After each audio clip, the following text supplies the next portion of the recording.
Hello students, myself Professor Anil Kumar, and today I'll be discussing the next topic that is multiplexing. So let's start with the topic.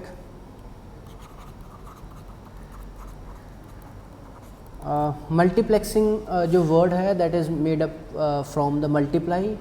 तो इसमें हम क्या करते हैं, multiple signals को multiply करके एक सिग्नल में कन्वर्ट कर देते हैं and we transfer that signal on a single communication channel. Means you can say that we transfer the multiple signals on a single communication channel. तो इसमें होता क्या है कि जैसे आपके पास सिग्नल अलग अलग हैं, सिग्नल 1, ये 2, 3, देन 4, ये अलग अलग सिग्नल्स हैं हमारे पास. तो इसकी अलग अलग जो है इनकी बैंडविड्थ होती है, फ्रिक्वेंसी होती है. ठीक है, आपकी अलग अलग फ्रिक्वेंसी हो सकती है. इसकी फ्रिक्वेंसी यानी कि इसकी कितनी पावर, आप इस ढंग से समझ लीजिए. और जो बैंडविड्थ है वो आप ऐसे समझिए जैसे कि आपको कितनी विड्थ मिली हुई है. ठीक है, जैसे आपकी अगर गांव की सड़क है आप देखोगे तो उसमें क्या होता है कि 4 व्हीलर इधर से आ रहा है और अगर ऑपोजिट डायरेक्शन से आ गया तो इन दोनों को जगह देनी पड़ेगी. यानी कि इसको भी अपनी सड़क से उतरना पड़ेगा और इस वाले बंदे को भी अपनी सड़क से उतरना पड़ेगा, तभी एक दूसरे को क्रॉस कर सकते हैं. मीन्स यहाँ पे ये सड़क की चौड़ाई है वो कम है, that is bandwidth is less, bandwidth कम है. और यही अगर आपका मेन रोड है तो वहाँ पे आपकी 4 व्हीलर जो है दो आपस में आराम से जा सकते हैं. तो इट मीन्स आपके पास बैंडविड्थ जो है वो ज़्यादा है.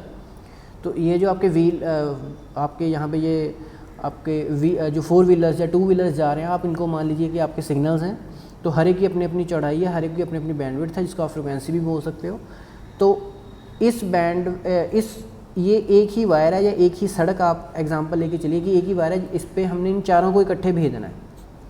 ठीक है, बजाय कि हम इसके लिए अलग से एक वायर लें, यानी कि इसके अलग से सड़क बनाएं, इसके लिए भी अलग से बनाएं, इसके लिए भी अलग से बनाएं, तो हमें 4 अलग अलग जो है वायर्स यूज़ करनी पड़ेंगी, 4 अलग अलग सड़कें यूज़ करनी पड़ेंगी डाटा को भेजने के लिए. तो उसके अल्टरनेट क्या है कि हम एक ही जो है आपका कम्युनिकेशन चैनल होना चाहिए, यानी कि आपकी वायर एक ही होनी चाहिए. उस पर सभी सिग्नल्स को कंबाइन करके सेंड कर दो और जो रिसीवर है वो अपनी अपनी सिग्नल को जो है वो रिसीव कर ले. तो मीन्स क्या है, आप अलग अलग फ्रिक्वेंसी सिग्नल्स को कंबाइन कर देते हो एक ही सिग्नल में और उसको भेज देते हो, और जो रिसीवर है वो उसको अलग अलग सिग्नल्स में बाइफिकेट कर लेता है. तो जो सिग्नल आप इकट्ठे करके भेजते हो इसको आपने CO में पढ़ा होगा, मल्टीप्लेक्सर, मक्स बोलते हैं इसको हम, मल्टीप्लेक्सर. मल्टीप्लेक्सर का यूज़ करके आप वहाँ पे आपने पढ़ा होगा कुछ ऐसे 2n to 1 कि 2n अगर आपके पास वायर्स हैं तो उसको आप एक वायर में कनेक्ट कर सकते हो, यानी कि 2n आपके पास सिग्नल है तो आपको उसको एक सिग्नल में कन्वर्ट कर सकते हो. तो वो आपको यहाँ पे यूज़ करते हैं हम. ठीक है, और एक होता है हमारे पास डीमक्स. तो डीमक्स क्या करता है, इससे उल्टा करता है, यानी कि 1 to 2n आपके पास एक सिग्नल रिसीव हुआ पर उसको उसने बाइफिकेट कर दिया मल्टीपल सिग्नल्स में. ठीक है, तो इसे हम बोलते हैं मल्टीप्लेक्सिंग. ठीक है, तो मल्टीप्लेक्सिंग में आपने याद क्या करना है, you transmit the multiple signals on a single communication channel. तो इस सिंगल कम्युनिकेशन चैनल की जो बैंडविड्थ है it should be more than this combined. मतलब इसकी जो चौड़ाई है इन चारों की मिला के जितनी चौड़ाई बनती है उससे ज़्यादा होनी चाहिए. ठीक है, मतलब इसकी जो बैंडविड्थ है, ये चारों की अगर फ्रिक्वेंसी बनती है 100 गीगाहर्ट्ज़, तो इस वायर की जो फ्रिक्वेंसी है वो 1 गीगाहर्ट्ज़ होनी चाहिए या इससे ग्रेटर दैन होनी चाहिए. ठीक है, सेंडर साइड जो है आपका मल्टीप्लेक्सर यूज़ होता है और रिसीवर साइड जो है आपका डीमल्टीप्लेक्सर जो है वो यूज़ होता है. ठीक है, तो इसकी अभी एडवांटेज मेन जो है वो क्या होगी कि you have to maintain 1 wire. आपको एक वायर की जो है मेंटेनेंस करनी पड़ती है. अगर आपके मान लो 4 डिवाइसेस हैं जो चारों आपके डाटा सेंड करनी चाहती हैं, तो अगर आपने 4 वायर्स अलग से यूज़ की तो आपको चारों वायर्स का मेंटेनेंस करनी पड़ेगी, देखनी पड़ेगी. पर यहाँ पे हमने क्या किया, चारों के सिग्नल मिला के एक ही वायर पे सेंड कर दिया और आपका जो है आपको एक ही वायर को मेंटेन करना पड़ेगा, उसके देखना पड़ेगा. दूसरा, आप शेयरिंग कर लेते हो, शेयरिंग ऑफ बैंडविड्थ, या आप ऐसा कह सकते हो कि बैंडविड्थ यूजेज की बैंडविड्थ जो है आपकी प्रॉपर यूटिलाइज होगी. प्रॉपर यूटिलाइजेशन का मतलब क्या है, मान लीजिए सड़क है तो उस पर आप गांव के लिए जो GT रोड बनवा लो, बहुत चौड़ा सा सड़क बनवा लो, है ना, तो उस पर इतनी आवाजाही तो है नहीं, तो आपका मैक्सिमम टाइम क्या होगी, आपकी सड़क खाली रहेगी, यानी कि उसकी पूरी बैंडविड्थ जो आपकी यूज़ नहीं हो रही. तो इसी तरह जब आप वायर्स पे डाटा सेंड करते हो तो हो सकता है कि वो सारी की सारी बैंडविड्थ को यूज़ ना करें, थोड़ी बैंडविड्थ को यूज़ करें, बाकी को ना करें. तो उस केस में क्या है कि आपका बैंडविड्थ जो है वो वेस्ट हो जाती है। पर यहाँ पे क्या कर रहे हैं हम मल्टीपल सिग्नल्स को एक ही वायर के ऊपर भेज रहे हैं, तो इट मीन्स हम उसकी सारी बैंडविड्थ को जो है वो यूज़ कर रहे हैं, ठीक है। तो अब जो मल्टीप्लेक्सिंग है दैट इज़ ऑफ 3 टाइप्स। आपकी 3 तरह की मल्टीप्लेक्सिंग होती है, FDM, WDM और TDM। तो हम 1 बाय 1 जो है इनको डिस्कस कर लेते हैं। तो सबसे पहले आती है आपकी FDM। FDM stands for frequency division multiplexing. इसको आप बोलते हो फ्रिक्वेंसी डिवीज़न मल्टीप्लेक्सिंग। तो इसमें क्या होता है कि आपके पास सिग्नल्स तो अलग अलग है। हम देखिए अब काम तो एक ही है, जो हमने मल्टीप्लेक्सिंग क्या काम किया है कि आपने मल्टीपल सिग्नल्स को कंबाइन करके एक में कन्वर्ट करना है। तो अब यहाँ पे क्या है कि आपके पास अलग अलग सिग्नल है, सिग्नल 1, 2 एंड सिग्नल 3। तो इन सभी की अलग अलग फ्रिक्वेंसी है, ठीक है। आप उसको उसी फ्रिक्वेंसी बैंड पे जो है डाटा सेंड करोगे, पर आप बजाय 4 वायर्स के आप सिर्फ एक वायर यूज़ करोगे जिसकी फ्रिक्वेंसी सबसे ज़्यादा होगी। इस वायर की फ्रिक्वेंसी है it should be greater than F1 plus F2 plus F3 plus F4। यानी कि अगर इसकी पहले वाले की फ्रिक्वेंसी है 10 GHz, चारों की मान लो 10 GHz ही है ना, तो टोटल कितना हो गया 40 GHz, ठीक है। तो इसकी जो है फ्रिक्वेंसी है, इसकी जो बैंडविड्थ है it should be either greater than 40 GHz, यहाँ तो 40 GHz के बराबर होनी चाहिए, यहाँ उससे ग्रेटर दैन होनी चाहिए। तो नॉर्मली हम ग्रेटर दैन ही लेके चलते हैं। वो क्यों लेके चलते हैं? क्योंकि आपका फ्रिक्वेंसी 1 आपने यहाँ पे भेज दिया, उसके बाद आप गार्ड बैंड लगाओगे, यानी कि जैसे हम बोलते हैं डिवाइडर, सड़कों में डिवाइडर लगे रखे होते हैं कि एक तरफ की जो गाड़ियाँ वो दूसरी की तरफ ना जा सके, जिसे हम डिवाइडर बोलते हैं। यहाँ पे हम क्या बोलते हैं इनको? Guard bands. तो जो गार्ड बैंड है वो आपने इसलिए आप लगाते हो कि आपकी एक फ्रिक्वेंसी दूसरी फ्रिक्वेंसी को जो है वो ओवरलैप ना कर सके, ठीक है, इसलिए आप गार्ड बैंड लगाते हो। तो अब आप गार्ड बैंड में मेनली क्या कर रहे हो? आप वेस्टेज कर रहे हो, you are wasting your bandwidth. आप अपनी बैंडविड्थ को वेस्ट कर रहे हो, क्योंकि इतनी जो बैंडविड्थ है वो वेस्ट हो जाएगी, ठीक है। तो आप फ्रिक्वेंसी 1 यहाँ पे भेजोगे, फ्रिक्वेंसी 2 यहाँ पे भेजोगे, ये वेस्ट क्यों? क्योंकि ये खाली है एक्चुअल में, कि इसको कोई ये वाली फ्रिक्वेंसी इधर को क्रॉस नहीं कर सके और F2 वाली फ्रिक्वेंसी ऊपर को क्रॉस ना कर सके, ठीक है। तो इसलिए आपने सेंटर में जो है गार्ड बैंड्स लगा रखे हैं, ठीक है। तो ये होती है आपकी FDM। अब इसकी एडवांटेज क्या है, या इसकी पहले हम एप्लीकेशंस देखते हैं, ठीक है, ये कहाँ कहाँ यूज़ होती हैं। तो पहली एप्लीकेशन तो इसकी है कि ये यूज़ होगी आपकी AFM और AM रेडियो में, या आप जो है टेलीविज़न ब्रॉडकास्टिंग, ठीक है, आपके जो टेलीविज़न चलते हैं वो इसको यूज़ करते हैं, ठीक है। उसके बाद एडवांटेज क्या है कि ये सबसे इजी टू इम्प्लीमेंट है, इसको सबसे आसान तरीके से हम इम्प्लीमेंट कर सकते हैं, ठीक है। इसमें फुल डुप्लेक्स हमें मोड मिल जाता है। फुल डुप्लेक्स मतलब आप एट ए टाइम डाटा को सेंड भी कर सकते हो और आप एट ए टाइम डाटा को रिसीव भी कर सकते हो, ठीक है। और इसमें आप नंबर ऑफ़ सिग्नल्स तो सेंड कर ही सकते हो, वो तो आपके एडवांटेज है ही है, ठीक है। डिसएडवांटेज इसकी क्या है कि इसमें इनिशियल कॉस्ट जो है वो ज़्यादा लगती है, ठीक है। इनिशियल कॉस्ट जो है वो आपकी यहाँ पे होगी ज़्यादा। उसके बाद जो सेकंड आएगा, यहाँ पे क्रॉस टॉक की प्रॉब्लम आती है। क्रॉस टॉक यानी कि जैसे आप 2 बंदे अगर बातचीत कर रहे हैं, तो अगर एक ने किसी को कॉल की तो वो कॉल किसी और को लग जाएगी, ठीक है। यहाँ आपने कॉल किसी और को किया, आपको बीच में किसी और की बातें सुनाई दे रही हैं, तो उसे हम बोलते हैं क्रॉस टॉक। तो ये प्रॉब्लम आपकी FDM में जो आती है। सेकेंड जो है आपका है WDM, that is wave division multiplexing, ठीक है, वेव डिवीज़न मल्टीप्लेक्सिंग। तो वेव डिवीज़न मल्टीप्लेक्सिंग में क्या यूज़ करते हैं? जो FDM था, यहाँ पे आप सिग्नल सेंड कर रहे थे सिर्फ एनालॉग। हमारे पास 2 तरह के सिग्नल होते हैं, डिजिटल या एनालॉग। तो अगर आपने बाई चांस डिजिटल सिग्नल को FDM में सेंड करना था, आपको उसको किस में कन्वर्ट करना पड़ेगा? एनालॉग। अब वेव डिवीज़न में क्या यूज़ करते हो? आप करते हो ऑप्टिकल या लाइट सिग्नल्स, ठीक है। ऑप्टिकल या लाइट सिग्नल्स को आप सेंड करते हो, ठीक है। तो इसके लिए भी आपको मल्टीप्लेक्सर और डीमल्टीप्लेक्सर की ज़रूरत पड़ेगी। तो यहाँ पे मल्टीप्लेक्सर और डीमल्टीप्लेक्सर कौन बिहेव करते हैं? आपके प्रिज्म, ठीक है। ये आपने छोटी क्लासेस में स्टडी किए होंगे। प्रिज्म जिसमें आप विबग्योर पढ़ते थे, वॉयलेट, इंडिगो, ऑरेंज, ऐसी रेज हुआ करती थी। तो रेज जो होती हैं वो आपकी काम करती है फ्रिक्वेंसी पे या वेवलेंथ पे। फ्रिक्वेंसी और वेवलेंथ होता है, इसका जो रिलेशन है वो अपोजिट होता है। अगर आपकी फ्रिक्वेंसी ज़्यादा तो वेवलेंथ कम होगी, और वेवलेंथ ज़्यादा तो आपकी फ्रिक्वेंसी कम होगी। तो आप क्या करते हो? प्रिज्म को यहाँ पे एक मल्टीप्लेक्सर की तरह यूज़ करते हो, और दूसरी तरफ आप इसको डीमल्टीप्लेक्सर की तरह भी यूज़ करते हो। तो होगा क्या, सेंटर साइड पे आपकी मल्टीपल रेज जो है वो आप प्रिज्म पे भेजोगे, यानी कि मल्टीपल आपका जो डाटा है in form of optical signals आप सेंड करोगे।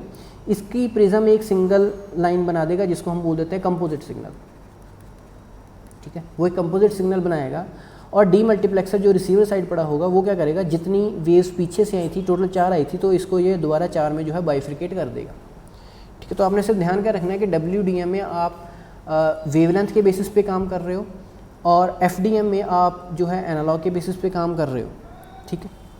इसकी जो एप्लीकेशन है दैट इज़ ये कहाँ पे यूज़ होता है, तो ये यूज़ होता है आपका सोनेट में, ठीक है।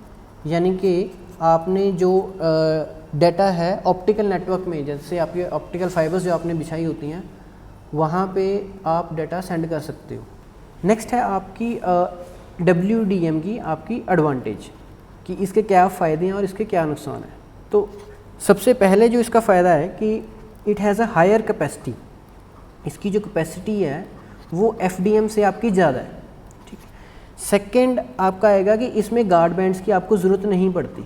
जैसे आपकी FDM में गार्ड बैंड्स आपका टाइम वेस्ट करते, आपके बैंडविड्थ वेस्ट करते थे, तो आपको यहाँ पे जो है गार्ड बैंड्स की ज़रूरत नहीं पड़ती, ठीक है। इसकी डिसएडवांटेज जो मेन है वो क्या है, ये सबसे महंगा काम है। अब महंगा क्यों है, क्योंकि आपने फाइबर ऑप्टिक्स जो है वो लगानी है, तो उसमें आपको ग्लास का यूज़ करना पड़ेगा और उसको जो आपको जब आप उसको ग्राउंड में बिछाओगे तो आपको उसको गहराई में जो है सेटअप करना पड़ेगा, ठीक है। तो आपका यहाँ पे जो है इसकी डिसएडवांटेज आपकी एक्सपेंसिवनेस है, आपको खर्चा ज़्यादा पड़ेगा, ठीक।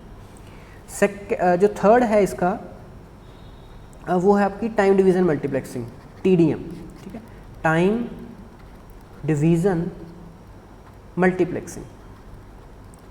तो इसमें क्या करते हैं कि हम जो स्लॉट के हिसाब से टाइम जो है उसको डिवाइड कर लेते हैं, ठीक है। ये आपका डिजिटल मेथड है। जैसे अभी पहले था, सबसे पहले FDM में हमने किया एनालॉग सिग्नल्स को ट्रांसफ़र, सेकंड में हमने किया ऑप्टिकल सिग्नल्स यानी कि लाइट सिग्नल्स को, थर्ड जो है हम कर रहे हैं डिजिटल सिग्नल्स को, ठीक है, ट्रांसमिट कर रहे हैं। तो डिजिटल सिग्नल्स के लिए यहाँ पे हम TDM का यूज़ करते हैं। हम क्या करते हैं, हमारे पास जो टाइम स्लॉट है ओवरऑल, जैसे आपके पास आधा घंटा है डाटा ट्रांसफ़र करने के लिए, तो उसमें से आप टाइम स्लॉट्स मान देते हो कि 15 मिनट ये वाला बंदा डाटा ट्रांसफ़र कर लेगा, 15 मिनट ये वाला, 15 मिनट ये वाला। तो आप क्या है चैनल को डिवाइड कर देते हो based on time. So you divide the channel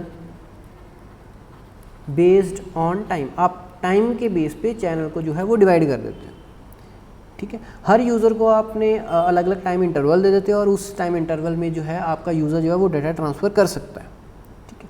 तो इस केस में आपकी ये फर्दर 2 टाइप्स का है, STDM यानी कि सिंक्रोनस और एसिंक्रोनस, ठीक है। STDM यानी कि सिंक्रोनस इसको बोलते हैं और एसिंक्रोनस ATDS, ठीक है, एसिंक्रोनस। तो इसमें अभी मेनली फ़र्क क्या है, सिंक्रोनस में क्या होता है कि मान लीजिए आपके पास 3 डिवाइसेस हैं, तीनों को डाटा ट्रांसफ़र करने के लिए 3 डिवाइसेस है, तो इसमें क्या होगा कि आपके पास अगर टाइम है तो वो तीनों में इक्वल डिवाइड कर देगा। मतलब पहले वाला जो बंदा है वो इस टाइम में डाटा सेंड करेगा, सेकंड वाला इसमें, थर्ड वाला इसमें। आपने अलग अलग टाइम स्लॉट्स दे दिए और इस सारे हिस्से को हमने क्या बोल दिया, फ्रेम, हम बोल देते हैं फ्रेम। तो आप फ्रेम सेंड करते हो, तो इस पॉइंट पे जो फर्स्ट डिवाइस है वो अपना डाटा सेंड करेगी इतने टाइम के लिए, इतने टाइम के लिए सेकंड डिवाइस, इतने टाइम के लिए थर्ड डिवाइस। अब चाहे सेकंड डिवाइस के पास डाटा सेंड करने के लिए है या नहीं है, पर उसको टाइम स्लॉट जरूर दिया जाएगा। मतलब उसको टाइम स्लॉट दे दिया, अगर तुम्हारे पास डाटा है सेंड करने के लिए तो कर दो, अगर नहीं है तो आप छोड़ दो, ठीक है। तो आपको टाइम स्लॉट इसमें क्या है, आपको मिलेगा ही मिलेगा, यानी कि हर डिवाइस को अपना अपना अधिकार मिलेगा, उसको हर एक को टाइम स्लॉट दिया जाएगा। अगर उसके पास डाटा है तो वो सेंड कर ले, अगर नहीं है तो वो रहने दे। तो इसे हम बोलते हैं सिंक्रोनस TDM। तो टोटल टाइम जितना भी हमारे पास है, मान लो अगर हमारे पास 30 मिनट्स हैं तो हमारे पास 30 मिनट्स को हम डिवाइड कितनों में कर देते हैं, 3 जनों में डिवाइड कर देते हैं। अगर हमारे पास जितना भी टाइम होगा उसको हम सभी को इक्वली जो है डिवाइड कर देते हैं। This is known as STDM, ठीक है, सिंक्रोनस। सेकंड जो होता है ATDS, इसमें क्या है, आप ऑन द स्पॉट चेक करते हो कि किस किस डिवाइस ने डाटा सेंड करना है। आपने 1 से पूछा है डाटा सेंड करना है, वो कहता है हाँ जी करना है। सेकंड से पूछा, वो कहता है नहीं करना, तो आपने सेकंड को जो है टाइम स्लॉट नहीं देना, आपने किसको दे देना, थर्ड को। थर्ड कहता है मैंने सेंड करना है। तो इस केस में क्या है कि आप जो टाइम स्लॉट है उसको ओवरऑल सभी को इक्वली डिवाइड नहीं करते, आप सिर्फ उन बंदों को ही टाइम स्लॉट देते हो जो कि डाटा को ट्रांसफ़र करना चाहते हैं, ठीक है। इसे हम बोलते हैं एसिंक्रोनस टाइम डिवीज़न मल्टीप्लेक्सिंग। इसको हम स्टैटिस्टिकल टाइम डिवीज़न मल्टीप्लेक्सिंग भी बोलते हैं, ठीक है। इसमें अब क्या हो सकता है कि total speed of the input line can be greater than the capacity of the path. मतलब कि अगर मान लीजिए कि हमारे पास डाटा ज़्यादा सेंड करने के लिए अभी हमारे पास फ्रेम में 3 ही जगह हैं, पर हमारे पास यहाँ पे जैसे यहाँ पे अगर 3 जगह थी तो आपके पास जो सेंडर है वो 3 ही होंगे, 1 2 3 3 ही होंगे। यहाँ पर सेंडर मान लो 1 2 3 4, आपके सेंडर ज़्यादा हैं और आपके पास टाइम फ्रेम कम है, पर एट ए टाइम क्या 2 डाटा सेंड नहीं कर रहा, तो आपका 1 भी चला गया, 3 भी चला गया और 4 भी चला गया, 4 सेंड कर देगा। दूसरी बार हो सकता है 1 ने सेंड ना करना हो तो 2 सेंड कर देगा, 3 सेंड कर देगा, 4 ने सेंड कर देना। मतलब आपके यहाँ पे जो है टाइम कम हो सकता है, यहाँ पे टोटल टाइम जो ज़्यादा हो सकता है, यानी कि कैपेसिटी यहाँ पे ज़्यादा हो सकती है, यहाँ पे कम हो सकती है, पर वो एडजस्ट हो जाती है क्योंकि एट ए टाइम सभी ने डाटा सेंड करना भी नहीं होता। कुछ बंदे सेंड करते हैं, कुछ बंदे डाटा सेंड नहीं करते, कुछ डिवाइसेस आपकी सेंड करेंगे, कुछ नहीं करेंगे, ठीक है। तो इसमें आप टाइम स्लॉट्स को सभी को एलोकेट नहीं करते, सिर्फ उसी को एलोकेट करते हो जिसने data at that particular time send data करना होता है। तो अब इसकी एडवांटेजेस क्या है वो हम देख लेते हैं। एडवांटेज इसकी क्या है, सबसे पहले एडवांटेज है इसकी हायर डाटा रेट। इसके जो डाटा रेट है वो ज़्यादा है, मतलब डाटा ज़्यादा स्पीड में आप ट्रांसफ़र कर सकते हो। सेकंड है आप डिजिटल सिग्नल, ये तो हमने पहले स्टडी किया कि ये डिजिटल सिग्नल्स को आप इसमें सबसे ज़्यादा ट्रांसफ़र कर सकते हो। इसमें नॉइस इम्यूनिटी भी बहुत ज़्यादा है। नॉइस इम्यूनिटी मतलब क्या है कि अभी आपने टाइम ही बांट दिया तो उस टाइम में सिर्फ वही बंदा डाटा सेंड करेगा, कोई और बंदा उसमें इंटरफेयर करेगा ही नहीं, तो आपकी नॉइस जो है वो ऑटोमेटिकली रिड्यूस हो जाएगी, ठीक है। डिसएडवांटेजेस क्या है, इसमें आपको एक्स्ट्रा टाइम चाहिए अब, ठीक है। डिसएडवांटेज में आपका क्या आएगा, आपको एक्स्ट्रा टाइम चाहिए। एक्स्ट्रा टाइम का मतलब क्या है अभी कि आपने सेटअप करने के लिए आपको टाइम लेना पड़ेगा। हो सकता है इसके बीच में गार्ड टाइम लगाना पड़ेगा, मतलब 15 मिनट ये डाटा सेंड करे, उसके बाद 1 मिनट की रेस्ट, इसमें कोई भी डाटा सेंड नहीं कर रहा। जैसे हमने गार्ड बैंड्स FDM में लगाए थे, उसी तरह आपको TDM में भी जो है लगाने पड़ सकते हैं। तो ये इसकी जो है डिसएडवांटेज है। उसके बाद अगर आपने सिंक्रोनाइजेशन या एसिंक्रोनाइजेशन करनी है तो उसके लिए आपको प्रॉपर ऑपरेशंस चाहिए कि किस किस बंदे ने डाटा भी सेंड करना है, उसको हम टाइम स्लॉट दें, बाकियों को ना दें, या सभी को आपने टाइम स्लॉट्स इक्वली अलॉट कर देना है। तो ये कुछ प्रॉब्लम्स आपकी TDM में आ सकती हैं।